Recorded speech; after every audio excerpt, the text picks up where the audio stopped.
Most people know that Noah built a massive ship, but hardly anyone realizes just how insanely difficult that really was. You've heard the story 100 times, but something always feels like it's missing. How does one man build a vessel as long as a 40-story building turned on its side, with zero machinery? How do you measure, haul, and join together gigantic timbers? And why does the Bible only drop these tiny hints that nobody ever explains in detail? That's the question everybody has. The story is super familiar, yet it never quite feels possible. When no one fills in the real-world details, people start doubting. They think, could this actually have been done? Is something being left out? Did the ancients know things that we've totally forgotten today? To understand how Noah actually managed to build that colossal ship, we have to start with the one thing almost everybody overlooks. Before we dive into exactly how Noah built the ark, we have to get something straight. This story has been oversimplified for thousands of years.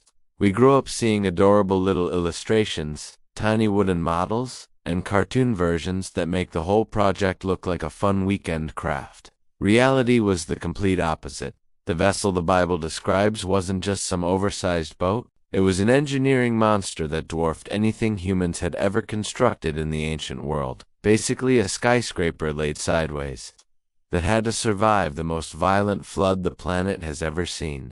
And here's the question that trips most people up today. How in the world did Noah even know how to build something like that?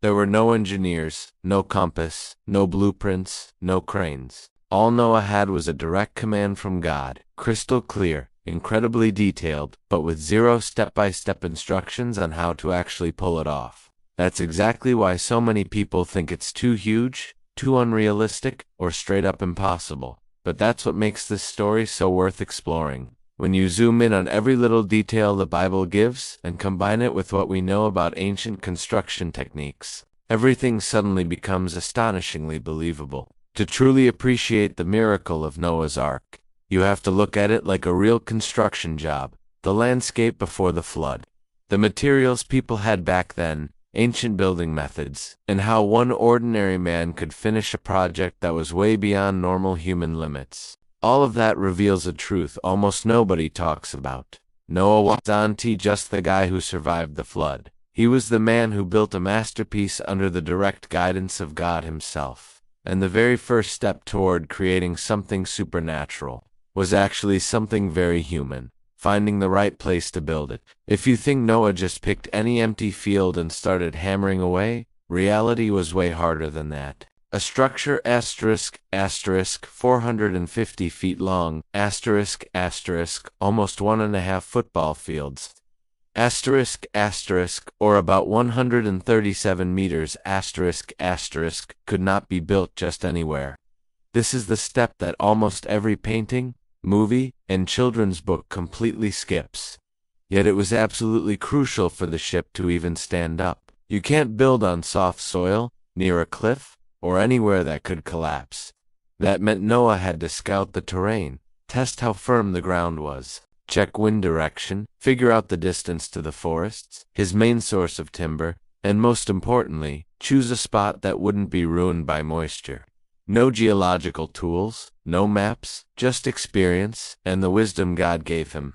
Picture Noah walking across different pieces of land, bending down, grabbing a handful of dirt, squeezing it to feel how wet it was, or stomping hard with his foot to see how solid it felt. Simple actions, but the most practical methods ancient people had. The Bible describes the pre-flood world like this. *** In the 600th year of Noah's life, all the springs of the great deep burst forth, and the floodgates of the heavens were opened.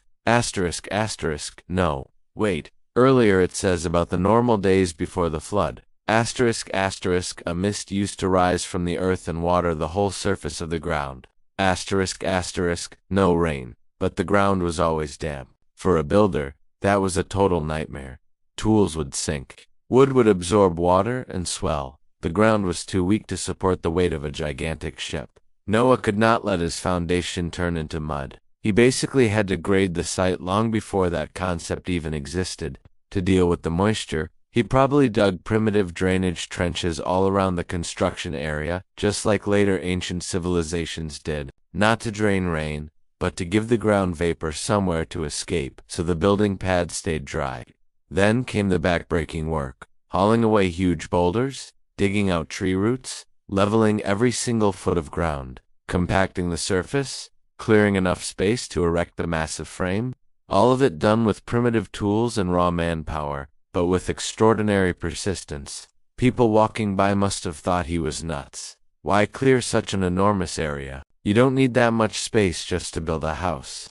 But Noah didn't explain. He was building his own idea. He was building exactly what God told him to build. If the foundation was the first challenge, the next phase was the longest and most exhausting battle of all, finding, cutting, and dragging those gigantic logs to the building site. The Lord said to Noah in Genesis 6:14, make yourself an ark of gopher wood. But behind that one short command was an absolutely brutal journey. Gopher wood, almost certainly ancient cypress, wasn't ordinary lumber.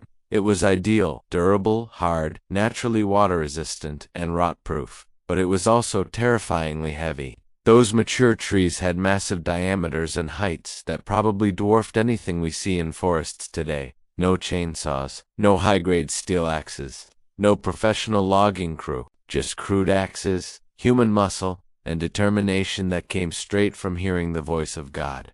Imagine Noah and his sons, standing at the base of a colossal tree, swing after swing, echoing through the forest. Steady, slow, rhythmic, every single chop wasn't just effort, it was faith in action. Taking down one of those giants could take days, sometimes an entire week. But felling the tree was only half the battle. The other half was even worse. How do you move logs that way, many tons each, back to the site? No big wheels, no carts, strong enough, no metal pulleys. The only way was a primitive but effective technique. Rolling the logs on smaller roller logs. They would lay smaller round logs underneath the huge one, use ropes and levers, and pull it forward inch by inch. The big log moves *** 8 to 12 inches at a time, which is about 20 to 30 centimeters ***. When the roller at the back pops out, men grab it and run it to the front. Place it again, pull again. Repeat hundreds, sometimes thousands of times. It's the kind of work that makes you tired just watching. But Noah never stopped, because every log that finally arrived at the site was one huge step closer to the project God had commanded. When every last log finally reached the site, Noah stepped into the toughest, most technical phase of all. The part almost nobody ever pictures correctly, building the actual frame of the ship.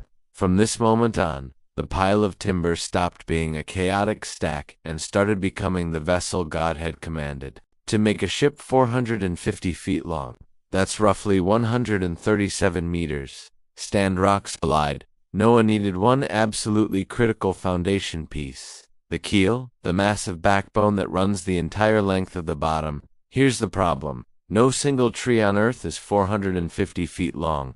That meant Noah had to do something only the very best ancient carpenters would even attempt. Scarf join gigantic logs into one seamless beam. No modern glue, no steel plates, no iron nails. Just pure mortise and tenon joinery. The kind the ancients used to lock timber together so tightly you literally couldn't pull it apart with your bare hands. Picture Noah and his sons standing over a beam dozens of yards long, lining up every cut with perfect precision. One tiny mistake at the beginning turns into a gigantic error at the far end. This wasn't just carpentry. It was faith turned into solid structure.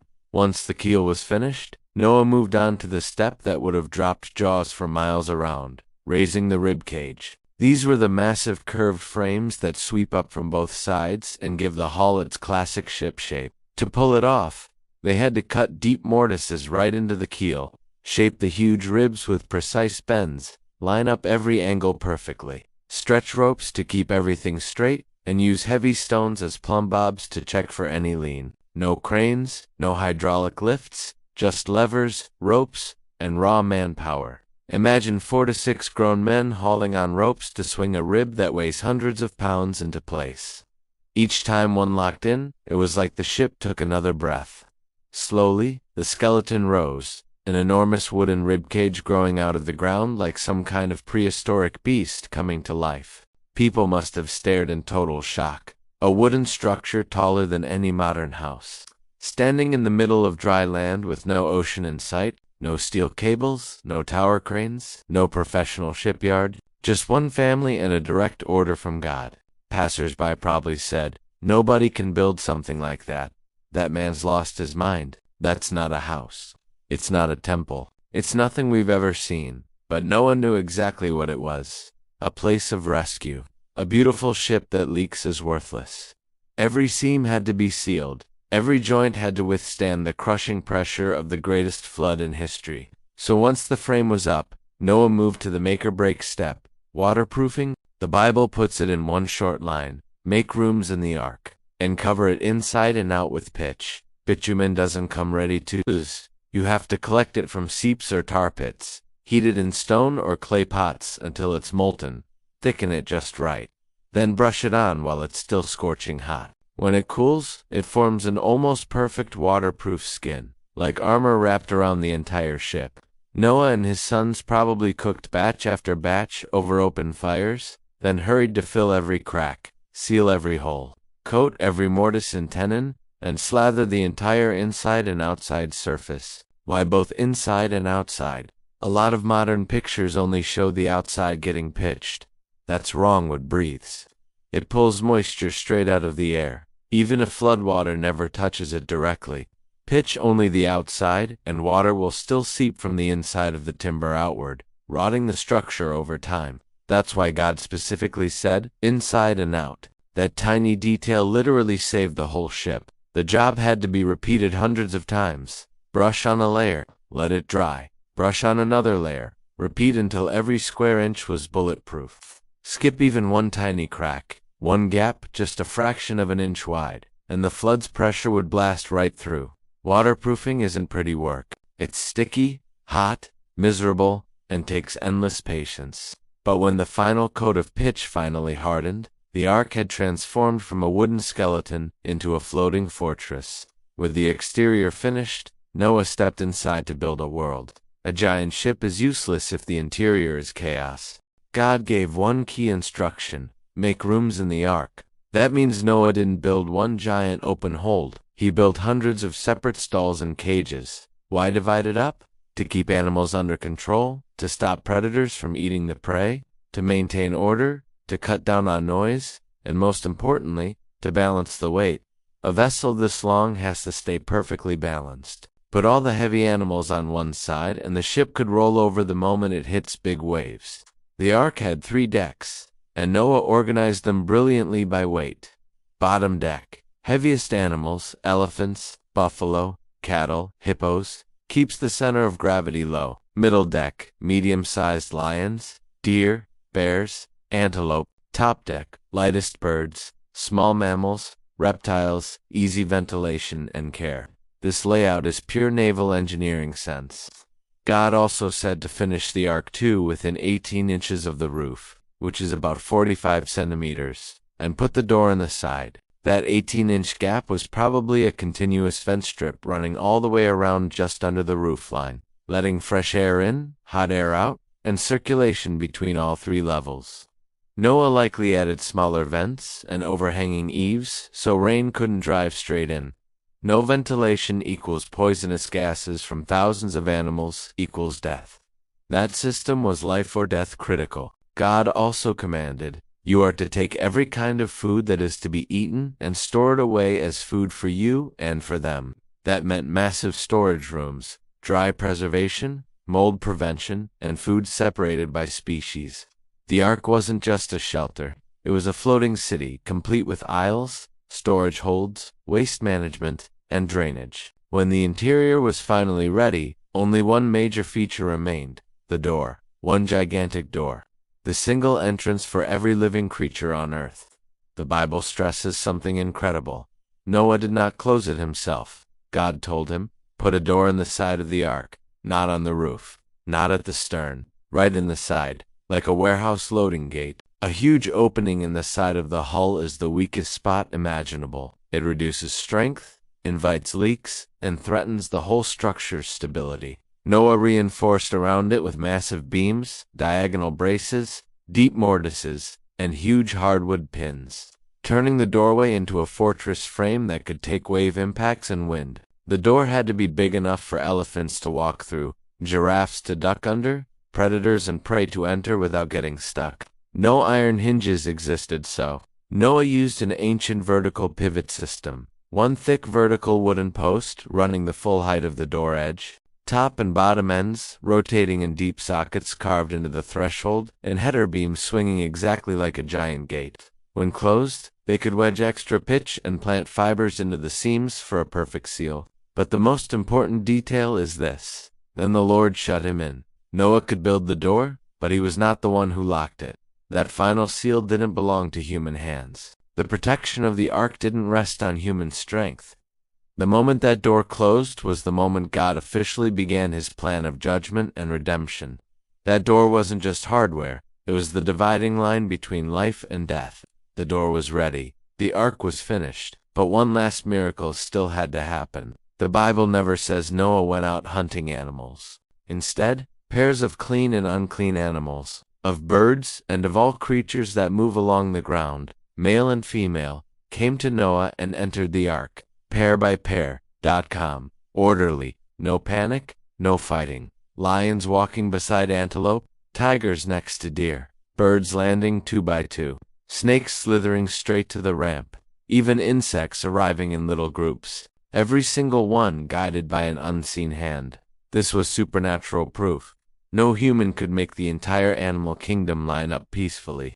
This moment screamed, Noah was not doing this alone. Then 8 human beings walked in: Noah, his wife, his 3 sons, and their 3 wives.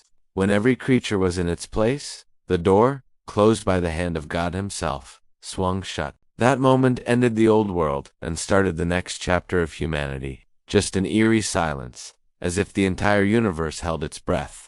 Then the ground itself began to shake. In the 600th year of Noah's life, all the springs of the great deep burst forth, and the floodgates of the heavens were opened. Massive underground reservoirs exploded upward. The earth cracked open. Silver columns of water shot hundreds of feet into the air. Then the sky tore open, water pouring down in solid sheets, so heavy every drop hit the roof like a sledgehammer.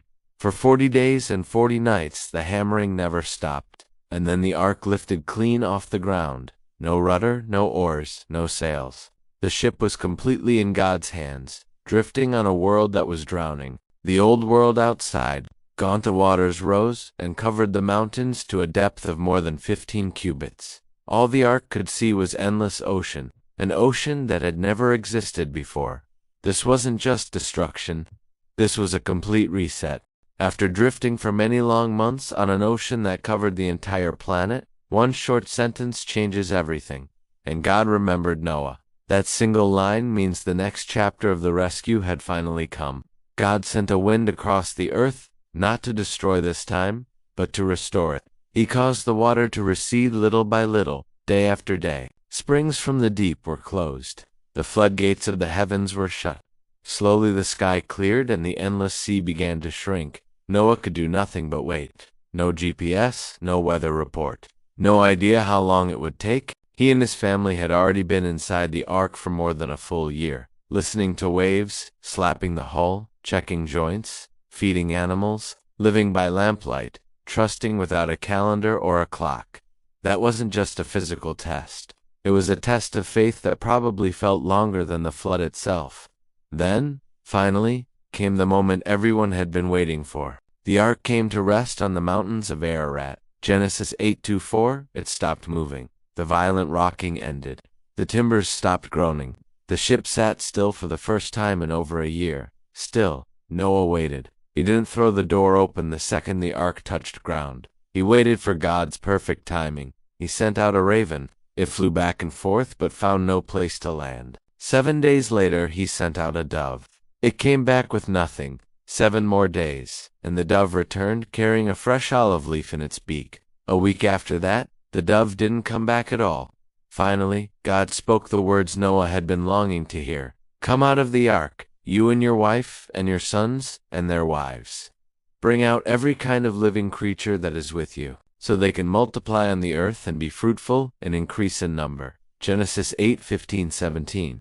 The massive door swung open. Sunlight poured in, warm and blinding, after more than a year of darkness. Noah stepped onto ground that was still damp, took the first breath of a brand new world, and looked around. Everything was silent, clean, empty, like a blank canvas. This wasn't emptiness, this was a fresh start. Noah built an altar right there and offered sacrifices to the Lord. The smell of burning offerings rose into the sky. And God made a promise that still stands today. Never again will I destroy all living creatures. As long as the earth endures, seed time and harvest, cold and heat, summer and winter, day and night will never cease genasazoiter.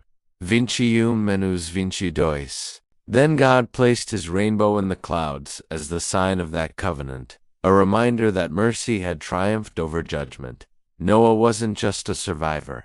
He was the father of a brand new humanity. The ark stood behind him like a towering monument, proof that the impossible becomes possible when one man obeys God completely. No superhuman strength, no modern machines, no advanced technology, just obedience. That ship didn't just save 8 people and the animals. It became the ultimate symbol that faith can turn the impossible into reality, that the smallest details in Scripture paint the biggest picture, and that the greatest miracles often begin with the most ordinary steps. One swing of an axe, one log dragged home, one faithful decision in the face of a mocking world. When Noah stood there looking at the rainbow stretching across a washed clean sky, he understood something most people still miss today. The ark wasn't built by his hands alone. It was built by the perfect plan of a God who always keeps his word. This story doesn't end here. It's only the beginning. Because behind every miracle there are always details no one ever told you.